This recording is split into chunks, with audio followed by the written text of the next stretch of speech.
रोहन रामटेके यवतमाळमधील एक 32 वर्षाचा तरुण जो त्याच्या लोकसंघर्ष या सोशल मीडिया प्लॅटफॉर्मवरून नेहमी यवतमाळमधील लोकांच्या व्यथा पुढे आणतो, पायाभूत सुविधांवर नेहमी बोलतो, सरकारच्या चुकीच्या ध्येय धोरणांवर नेहमी बोलतो, त्याच्यावर आता यवतमाळ पोलिसांनी देशद्रोहाचा गुन्हा दाखल केला। का तर यवतमाळमध्ये शाळकरी चिमुकल्यांनी शिक्षक पाहिजे असा आक्रोश करत जिल्हा परिषदेवर मोर्चा काढला आणि त्याचा व्हिडिओ रोहनने सोशल मीडियावर टाकला आणि त्याच्याबरोबर लिहिलं की यांनी महाराष्ट्राचा बिहार केला, आता भारताचा नेपाळ करण्याची वेळ आलेली आहे।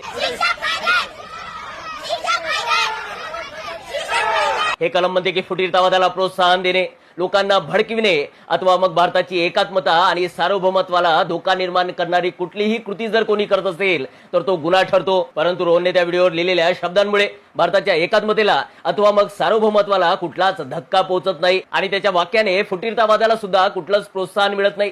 मात्र जर यांचं म्हणणं असेल की त्याने लोकांना भडकविलं तर मग नितेश राणे जर मस्जिदीमध्ये जाऊन मारण्याच्या गोष्टी करू शकतो, एवढ्या मोठ्या प्रमाणात लोकांना भडकवू शकतो, तर मग त्याच्यावर भारतीय न्याय संहितेच्या कलम 152 नुसार का गुन्हा दाखल होत नाही? का? कारण नितेश राणे बीजेपीचा आहे आणि महाराष्ट्राचा मंत्री आहे म्हणून, आणि रोहन गरीब आहे, लोकांसाठी झटत राहतो, वेळ पडली तर पोलिसांच्या सुद्धा चुकीच्या कृतीच्या विरोधात बोलतो, म्हणून त्याच्यावर हा गुन्हा दाखल करण्यात आला। रोहन आणि रोहन सारख्या अनेकांवर हा अन्याय होता कामा नये, यासाठी तुम्ही आम्ही सर्वांनी आवाज उचलणं नितांत गरजेचं आहे।